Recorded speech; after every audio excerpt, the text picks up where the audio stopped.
Good morning everyone. स्वागत है आप सभी का विजडम एजुकेशन पे। आज 22 जुलाई 2020 है। दैनिक जागरण के राष्ट्रीय संस्करण का कंप्लीट न्यूज़ एनालिसिस करेंगे जो यूपीएससी, स्टेट पीसीएस या किसी वनडे एग्जाम के प्रीलिम्स, मेंस या इंटरव्यू तीनों ही पर्सपेक्टिव से इम्पोर्टेंट हो। तो आगे बढ़ने से पहले हमारे चैनल पे नए हैं तो सब्सक्राइब कर दें, अपने दोस्तों के साथ, अपने कलीग के साथ इसे शेयर कर दें, वीडियो को तो निश्चित तौर पे लाइक कर दें और साथ ही साथ कोई क्वेश्चन पूछना है कमेंट सेक्शन खुला हुआ है, क्वेश्चन पूछ सकते हैं। सबसे पहले आज का क्वेश्चन, होप प्रोब किस देश का मंगल मिशन है? हाल में ही एक देश ने मंगल मिशन लॉन्च किया है। हम उस पर डिटेल से लास्ट में डिस्कस कर देंगे आपको, लेकिन फिलहाल आपको वीडियो को पॉज करके इसका जवाब हमें देना है कि होप प्रोब किस देश का मंगल मिशन है। Option A Saudi Arab, option B संयुक्त अरब अमीरात, ऑप्शन सी कतर या ऑप्शन डी बहरीन।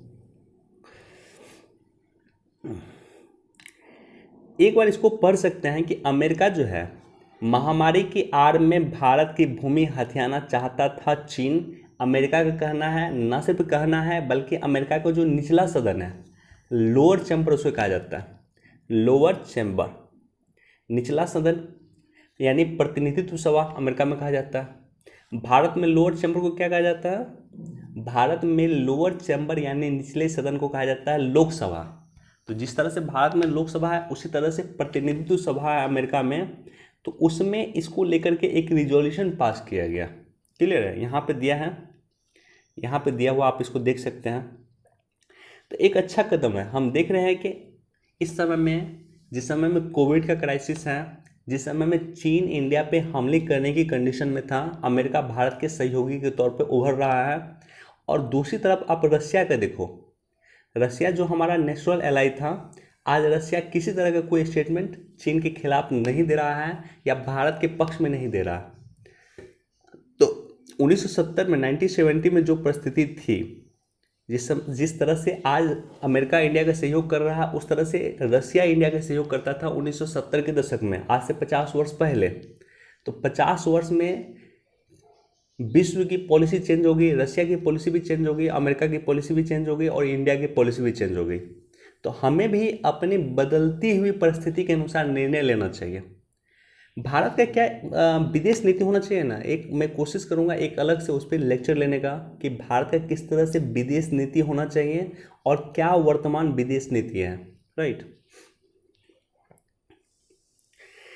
देखो, एक राजा एक मुठभेड़ और 35 साल बाद घुमा न्याय का पहिया। भारत के लोकतंत्र के लिए सबसे खतरे की कंडीशन यह है। ये न्यूज़ इंपॉर्टेंट नहीं है, लेकिन इसके बेस में अगर आप जाओगे कि 35 वर्ष के बाद न्याय मिलना न्याय नहीं मिलने के बराबर है। कहा जाता है, अंग्रेजी का एक कोटेशन है कि justice delayed is justice denied. Justice late से मिलना जस्टिस नहीं मिलने के बराबर है। तो इसको आप इकोनॉमिक तौर पे देखो कि अभी भारत सरकार ने कहा है कि आत्मनिर्भर भारत भारत बनेगा, यानी भारत मैन्युफैक्चरिंग सेक्टर में विश्व में अग्रणी भूमिका निभाएगी। अब क्या होता है, इसको धरातल के पटल पर अगर आप जाओगे कि मान लेते हैं कि दो कंपनी है, दो कंपनी के बीच में जो है एक लैंड, छोटा सा लैंड है, उसको लेकर के विवाद हुआ। पता चलता है कि लैंड को लेकर के विवाद हुआ, 10 से 15 वर्ष, 20 वर्ष, 30 वर्ष तक उस लैंड को डिस्प्यूटेड लैंड घोषित कर दिया जाता है, डिस्प्यूटेड जमीन घोषित किया जाता है, विवादास्पद जमीन घोषित किया जाता है।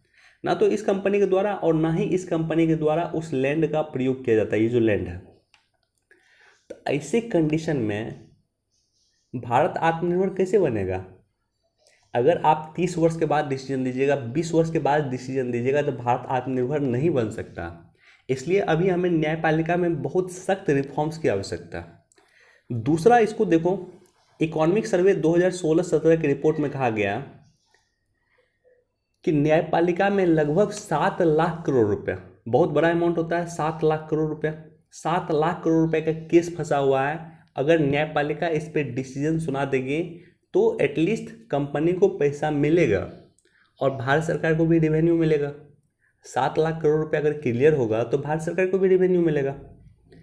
और तीसरा, सामाजिक स्थिति देखो न्यायपालिका के डिसीजन को लेकर के हमने हाल फिलहाल में इनकाउंटर देखा, एक हैदराबाद इनकाउंटर और एक कानपुर इनकाउंटर।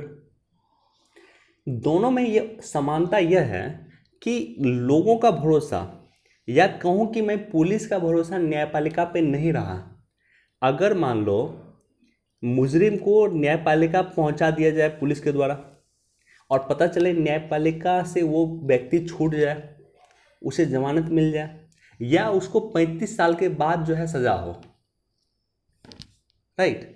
तो इस तरह का एक परसेप्शन बन रहा है, इस तरह का एक सोच बन रहा है लोगों का न्यायपालिका के प्रति, इस तरह से एक दृष्टिकोण बन रहा है पुलिस का न्यायपालिका के प्रति, और ये लोकतंत्र के लिए खतरा है। इसलिए न्यायपालिका को संभालना होगा, न्यायपालिका को त्वरित न्याय करना होगा, राइट। फास्ट डिसीजन करना होगा, तभी जाकर के हमारा देश आत्मनिर्भर बन पाएगा, तभी जाकर के हमारा लोकतंत्र एक सशक्त लोकतंत्र होगा, राइट। तो ये बहुत ज़रूरी है, इसको इस रूप में विश्लेषण आप कर सकते हैं। यहाँ पे बस एक पॉइंट याद रख लेना है कि दिल्ली सरकार ने मुख्यमंत्री घर घर राशन योजना लाई है।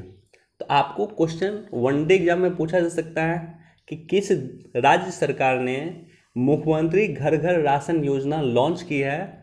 4 ऑप्शन दे दिया जाएगा, तो आपको याद रखना है ये दिल्ली सरकार के द्वारा लॉन्च किया गया है मुख्यमंत्री घर घर राशन योजना।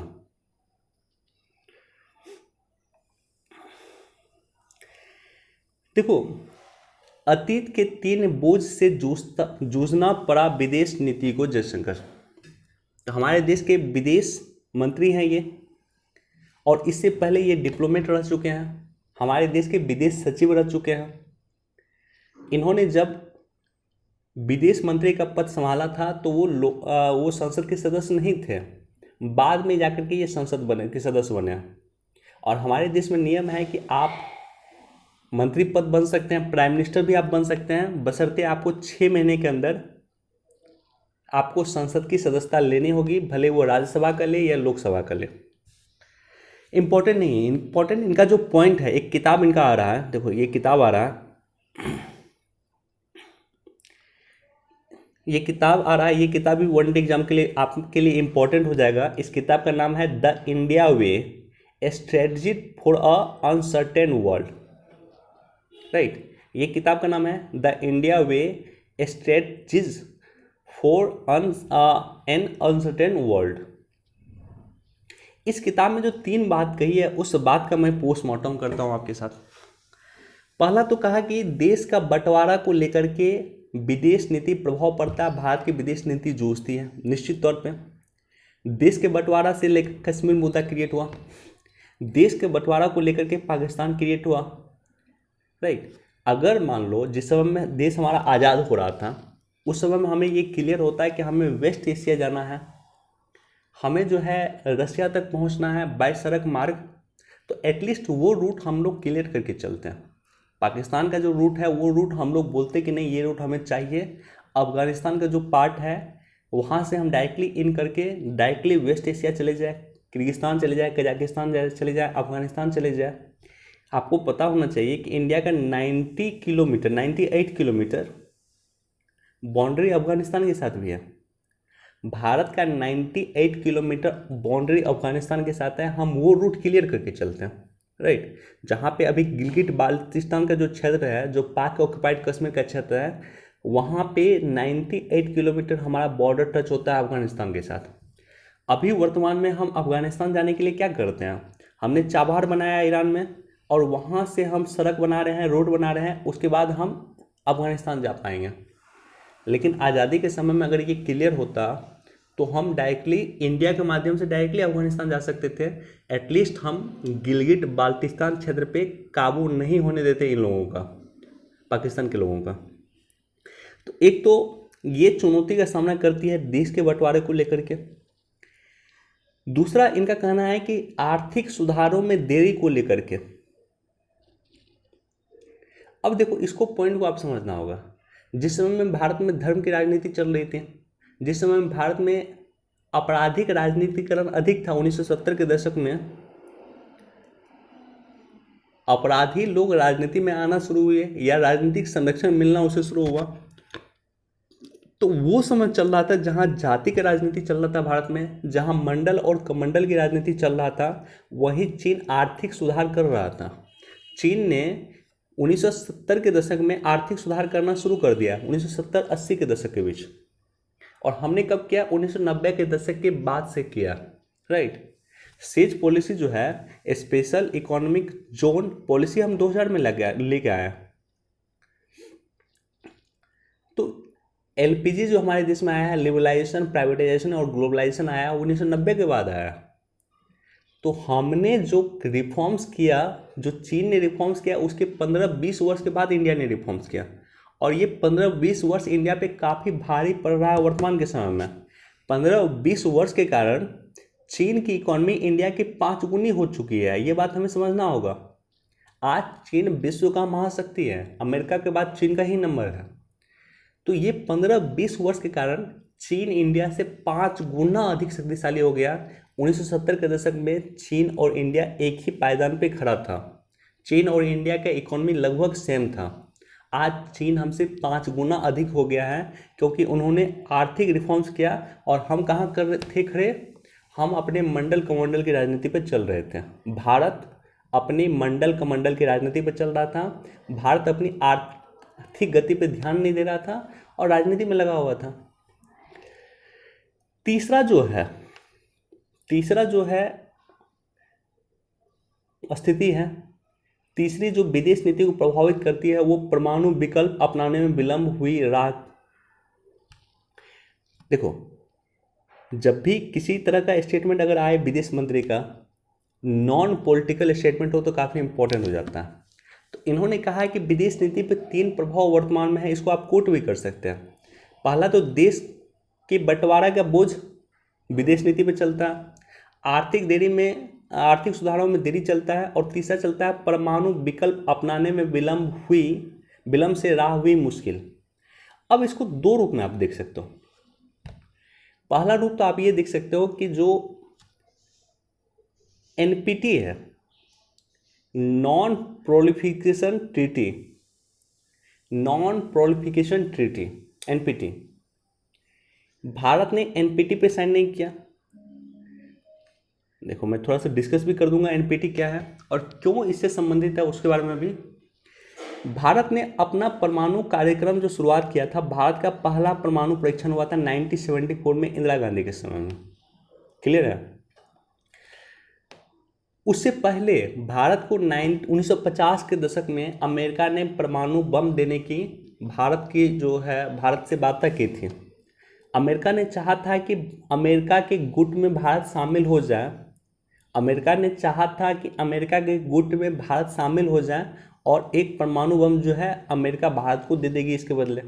1950 के दशक में हमने कहा है कि हम किसी गुट में शामिल नहीं होंगे, ना तो अमेरिका के गुट में, ना तो रशिया के गुट में।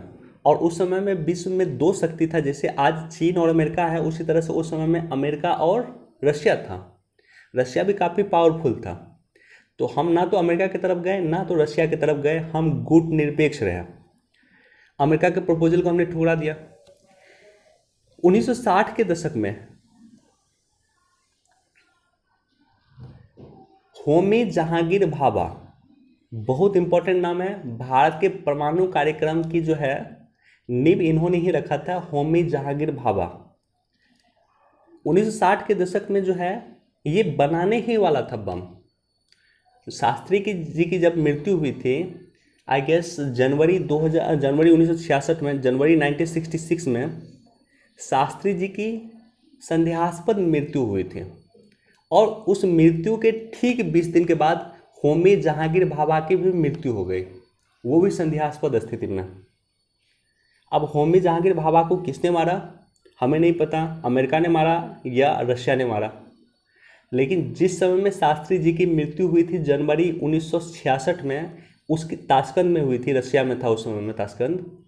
उसके ठीक 20 या 22 दिन के बाद होमी जहांगीर भाभा की मृत्यु प्लेन क्रैश में हो जाती है, राइट। कॉन्स्पिरेसी थ्योरी यहाँ भी चलता है कि होमी जहांगीर भाभा को मार दिया गया क्योंकि अगर वो जिंदा रहते तो वो एटम बम बना लेते हैं, राइट। तो इस तरह से 1960 के दशक में हमारा एटम बम नहीं बना, 1974 में बना, और उसका खामियाजा हमें क्या भुगतना पड़ रहा है। तो अब सुनो एनपीटी क्या है, बहुत इंपॉर्टेंट है, याद रख लेना एनपीटी क्या है।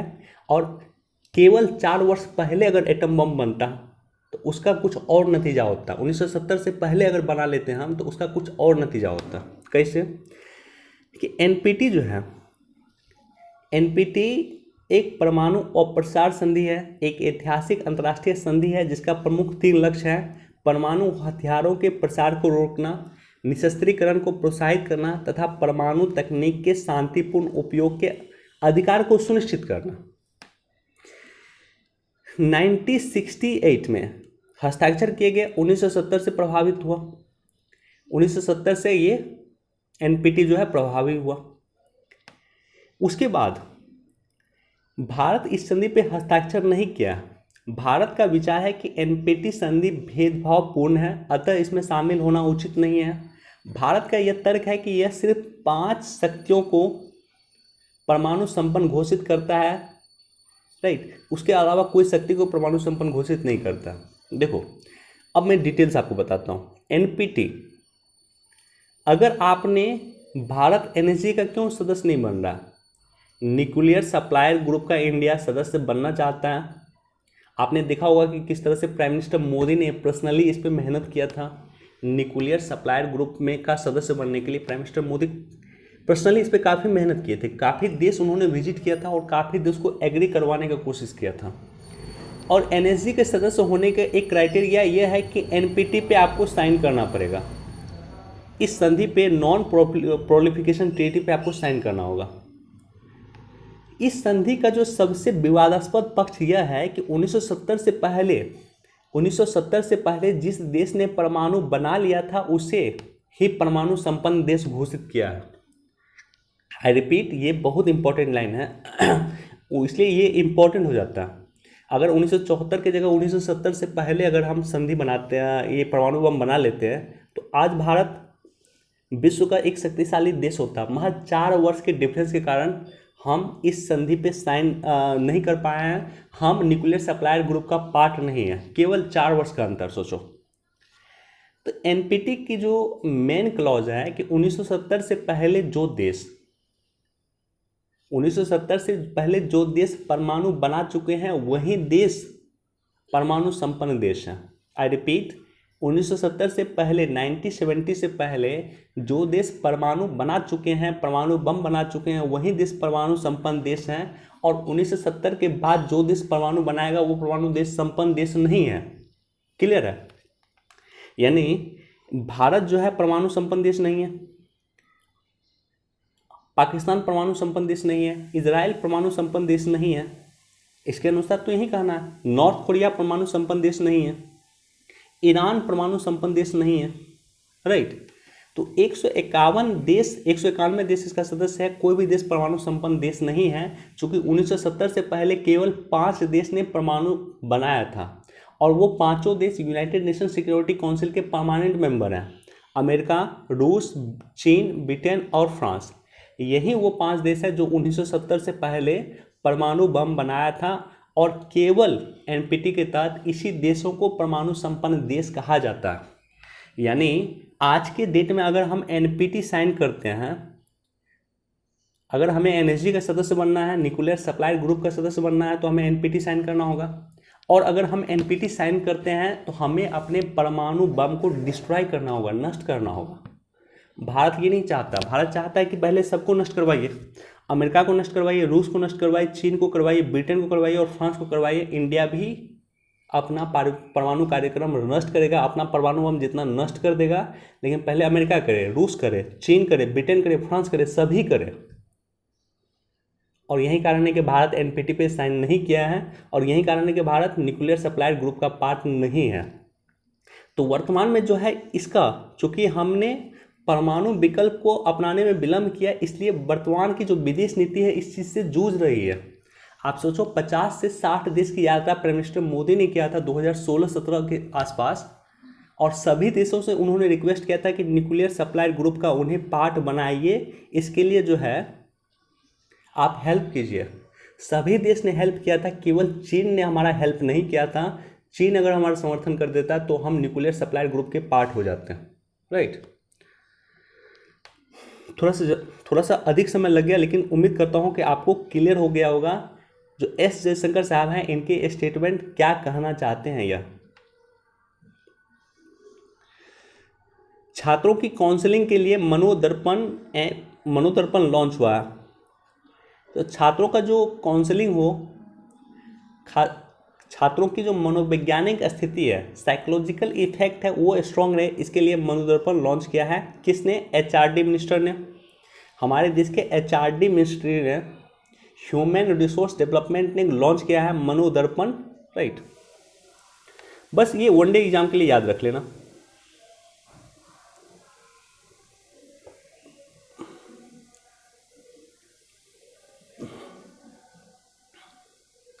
देखो यहाँ पे टीडी को लेकर के हम लगातार चर्चा करते हैं कि अफ्रीका के जो हॉर्न ऑफ अफ्रीका क्या है, मैं दिखाता हूँ आपको। देखो ये जो कंट्री है, इसको, ये जो है कंट्री, यहाँ से इसको कहा जाता है हॉर्न ऑफ अफ्रीका, ठीक है। इसमें 4 देश हैं। इसको नाम से अगर आप याद रखना है तो आप ये याद रख लेना, इसे सीड्स देश कहा जाता है। अंग्रेजी का जो सीड्स हैं, सीड्स यानी बीज, तो अंग्रेजी का सीड्स कंट्री कहा जाता है। एस से क्या हुआ? सोमालिया हुआ, ये वाला पार्ट। ई से क्या हुआ? इथोपिया हुआ। ई से फिर इरिट्रिया हुआ, और डी से जिबूती हुआ।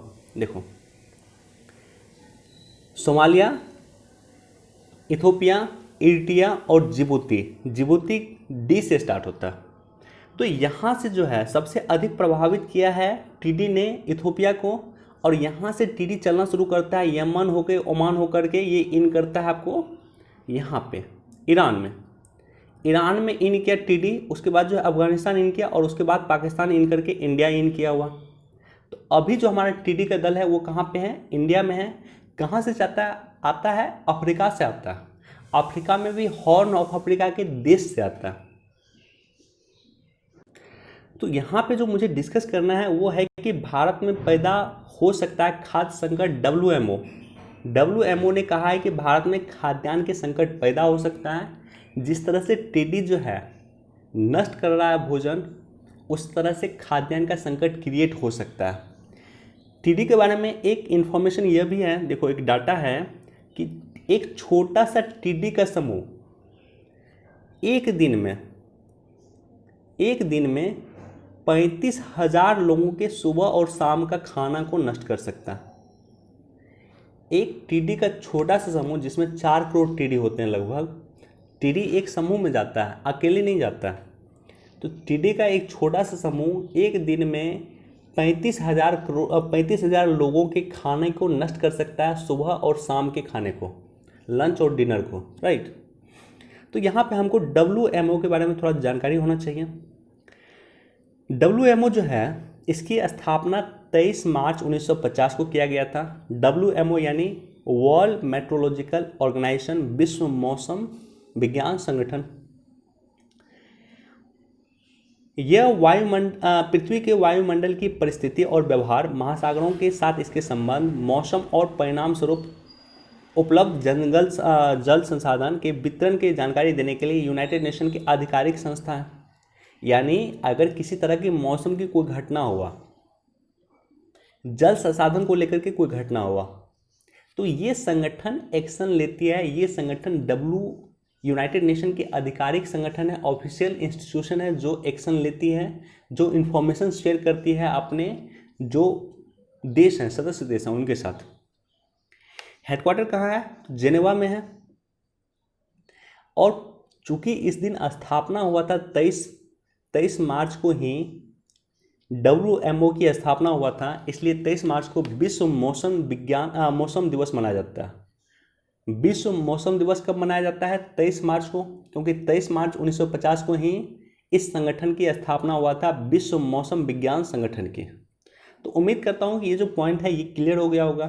साथ ही साथ यूनाइटेड नेशन का मैंने एक स्पेशल वीडियो बनाया है, अगर जाकर के देखना है तो प्लेलिस्ट में जाकर के देख लेना। वो वीडियो काफ़ी इम्पोर्टेंट था आपके लिए।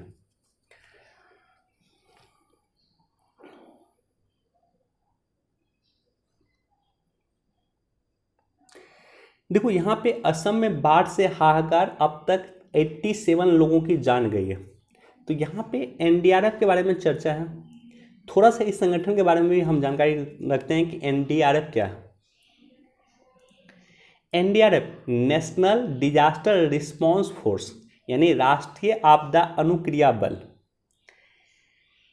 देखो, आपदा को लेकर के आपदा अधिनियम 2005 आया था, आपदा प्रबंधन अधिनियम 2005 आया था, और इसी एक्ट के तहत इस फोर्स की स्थापना किया गया है, जो फोर्स डेडिकेटली काम करता है आपदा को लेकर के। यानी देश में किसी तरह के अगर आपदा आएगी तो ये जो फोर्स है ये वहाँ पे एक्शन लेगा, वहाँ पे काम करेगा, वहाँ पे जाकर ग्राउंड लेवल पे जो है मोर्चा को संभालने का काम करेगा, जिस फोर्स का नाम है नेशनल डिजास्टर रिस्पांस फोर्स। अपनी स्थापना के बाद एनडीआरएफ ने अपनी कार्यकुशलता के साथ देश और विदेशों में प्रशंसा प्राप्त की। अधिक इंपॉर्टेंट नहीं है, बस ये याद रख लेना, एनडीआरएफ की स्थापना आपदा प्रबंधन अधिनियम 2005 के माध्यम से किया गया।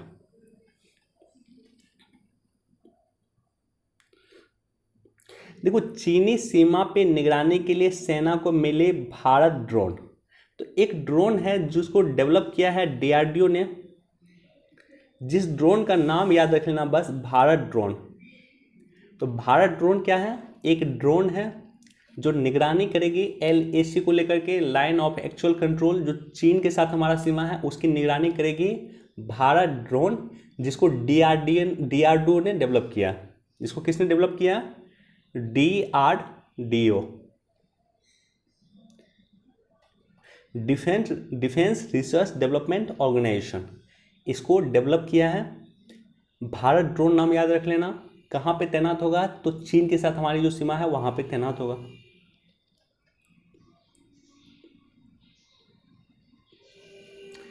इम्पोर्टेंट नहीं है, आज का एडिटोरियल बिल्कुल इम्पोर्टेंट नहीं है, इसको एक बार आप देख सकते हैं, लेकिन कोई खास इम्पोर्टेंट नहीं है।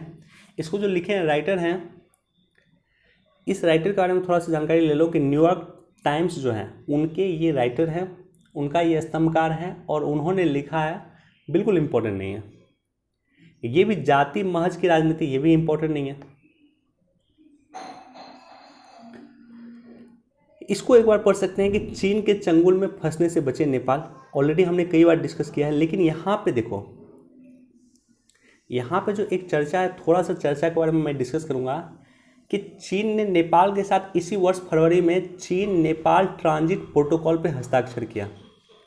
तो चीन और नेपाल ट्रांजिट प्रोटोकॉल क्या होगा कि हमने जिस तरह से अपना बंदरगाह दिया है नेपाल के लिए, कि नेपाल, देखो नेपाल को कोई समुद्री सीमा है नहीं, तो ऐसे कंडीशन में हमने अपना कोलकाता जो पोर्ट है, बंदरगाह है, वो दे दिया नेपाल को कि आपको विदेश में कोई भी सामान आपको भेजना है या विदेश से कोई भी सामान अगर आपको इंपोर्ट करना है या एक्सपोर्ट करना है तो आप हमारे कोलकाता बंदरगाह का प्रयोग करके आप कर सकते हैं।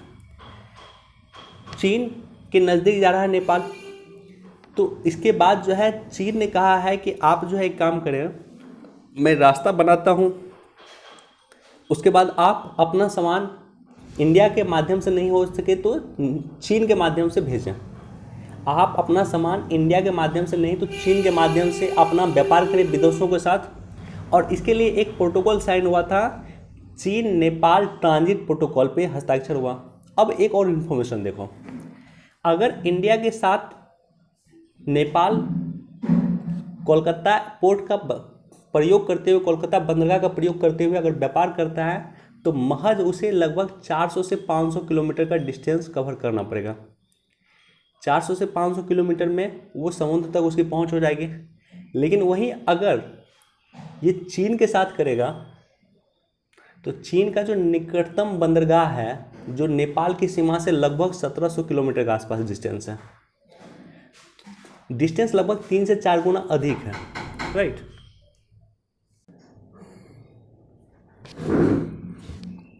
थोड़ा सा आप इसको पढ़ सकते हैं एक बार, बहुत ज़्यादा इंपॉर्टेंट नहीं है, लेकिन एक बार आप इसको पढ़ सकते हैं। देखो ये इम्पोर्टेंट है, इंडिया और भारत और अमेरिका की जो है मीटिंग चल रही है और उसको लेकर के जो कुछ डिसीजन लिया गया है तो उस डिसीजन के बारे में हम नीचे डिस्कस करेंगे। यहाँ पे जो हमारे पास न्यूज़ है, इस न्यूज़ में हम डिस्कस करेंगे कि भारत और अमेरिका के बीच छोटे व्यापारिक करार का संकेत। देखो हुआ क्या है कि जो फ्री ट्रेड एग्रीमेंट होता है, एफटीए होता है, उसको लेकर के कई दौर की वार्ता होती है।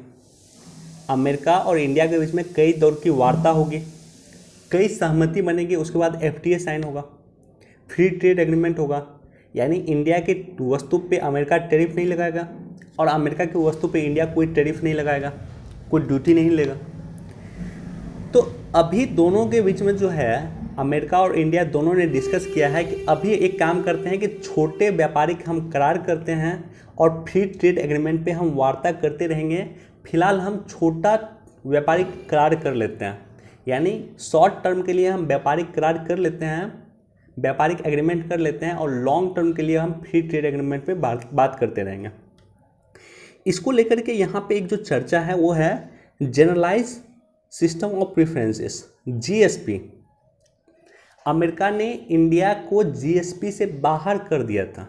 कितना वस्तु को किया था, देखो एक बार मैं लेके चलता हूं। देखो हमने बताया कि अमेरिका और इंडिया के बीच में जो चुनौती है, उस चुनौती में एक जीएसपी है, जनरलाइज प्रेफरेंस सिस्टम। पहले अमेरिका का कहना था कि इंडिया एक गरीब देश है, उसका जो कुछ सामान है उसको हम जीएसपी के तहत रखते हैं, यानी इस सामान पे हम कोई टैरिफ नहीं लगाएंगे।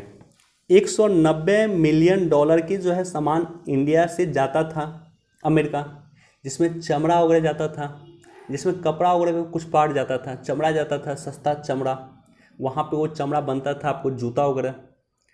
तो इससे अमेरिका ने जीएसपी से बाहर कर दिया था इंडिया को। पहले अमेरिका का मानना था कि इंडिया गरीब है, अब अमेरिका का मानना है कि इंडिया गरीब नहीं रहा है, इसलिए हम जीएसपी से बाहर करते हैं, स्पष्ट मानना था उसका।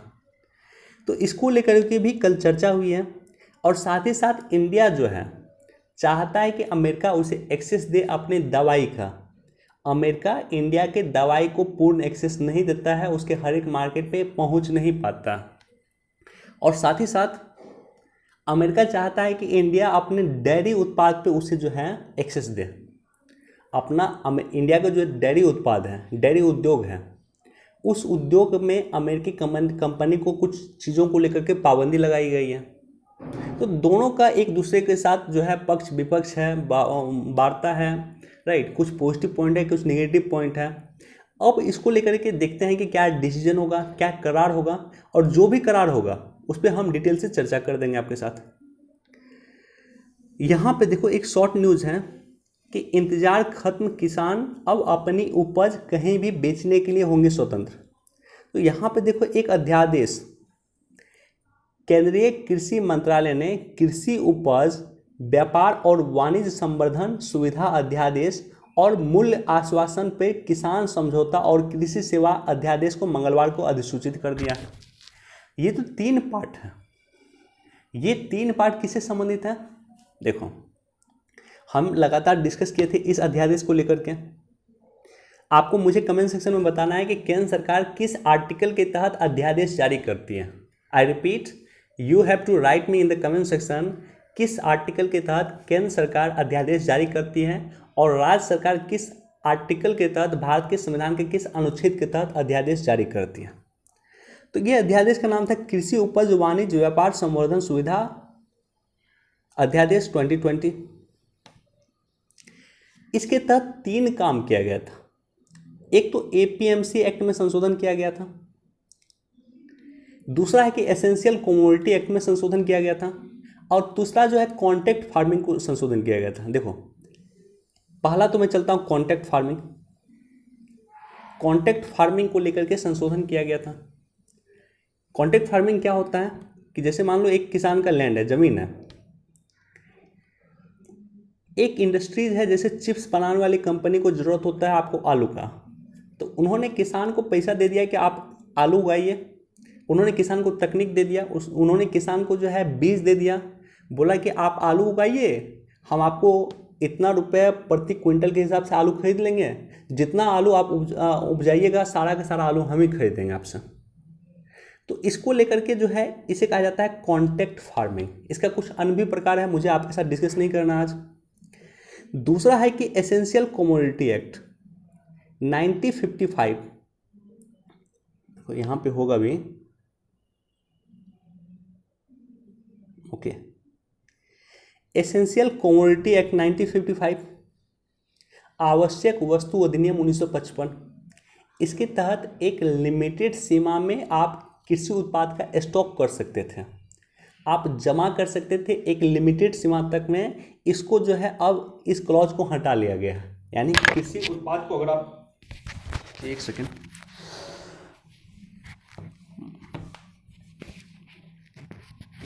ओके माइक मेरा निकल गया था। कृषि उत्पाद को अगर एक लिमिट सीमा से अधिक भी आप स्टोर कर सकते हैं, राइट। और तीसरा जो है इस न्यूज़ का जो पार्ट है आज, वो है एपीएमसी एक्ट, कृषि उत्पाद विपणन समिति से किसानों को बाहर कर दिया गया। यानी जो किसान थे पहले, वो मान लो यहाँ पे किसान है और यहाँ से पता चला कि मंडी यहाँ पे है, तो किसान को इसी मंडी में जाकर के अपने उत्पाद को बेचना था। अब किसान एपीएमसी एक्ट में संशोधन करके किसान कहीं भी चाहे अपने सामान को वापस भेज सकते हैं, अपने सामान को बेच सकते हैं, इंडिया या इंडिया से बाहर भी बेच सकते हैं। वो इलेक्ट्रॉनिक्स माध्यम से, वो ईमेल के जरिए, वो इंटरनेट के जरिए विदेश भी अपना सामान भेज सकते हैं, बेच सकते हैं। तो किसान पे ये पाबंदी अब हटा लिया गया, राइट। तो इसको लेकर के हमने कई बार डिस्कस किया है। बस ये याद रख लेना, जो ये अध्यादेश है, इस अध्यादेश में 3 संशोधन किया गया था, कॉन्ट्रैक्ट फार्मिंग को लेकर के, एसेंशियल कमोडिटी एक्ट को लेकर के और एपीएमसी एक्ट को लेकर के।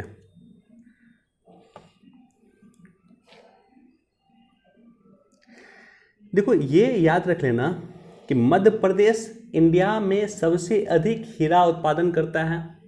हीरा का सबसे अधिक इंडिया में उत्पादन कौन करता है? तो एमपी करता है, राइट। और ये क्वेश्चन वनडे एग्जाम में कई बार पूछा है। इकलौता राज्य या केवल एकमात्र राज्य मध्य प्रदेश ही है जो हीरा का उत्पादन करता है, या सबसे अधिक हीरा का उत्पादन कौन करता है? तो मध्य प्रदेश करता है। किसी भी रूप में आंसर क्वेश्चन आए, आंसर एक ही होगा, मध्य प्रदेश। हीरा का सबसे अधिक उत्पादन मध्य प्रदेश ही इंडिया करता है।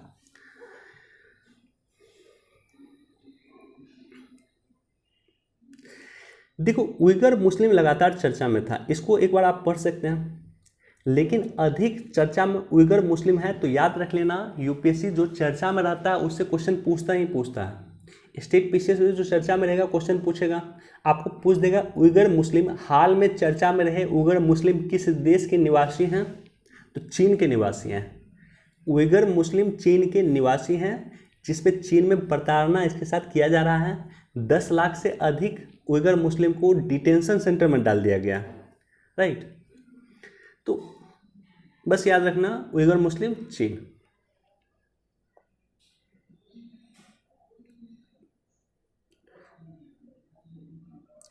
ओके, हमारे पास आज इतना ही न्यूज़ था। हम मूव करते हैं अपने एडिटोरियल सेक्शन पे, सॉरी अपने क्वेश्चन पे मैं मूव कर रहा हूँ। आज का जो क्वेश्चन था आपके लिए, वो क्वेश्चन था कि होप प्रोब मिशन किस देश का मंगल मिशन है? तो होप प्रोब जो है संयुक्त अरब अमीरात, यूएई। हमने कल आपको बताया था कि ये यूएई, यूनाइटेड अरब एमिरेट्स, अंग्रेजी में कहा जाता है, हिंदी में कहा जाता है संयुक्त अरब अमीरात का ये मिशन है जो जापान ने लॉन्च किया, जापान के सहयोग से इसे लॉन्च किया। चलिए आज हमारे पास इतना ही था। वीडियो देखने के लिए बहुत बहुत धन्यवाद। अपने दोस्तों के साथ, अपने कलीग के साथ इसे शेयर कर दें और वीडियो निश्चित तौर पे लाइक कर दें। Thank you so much.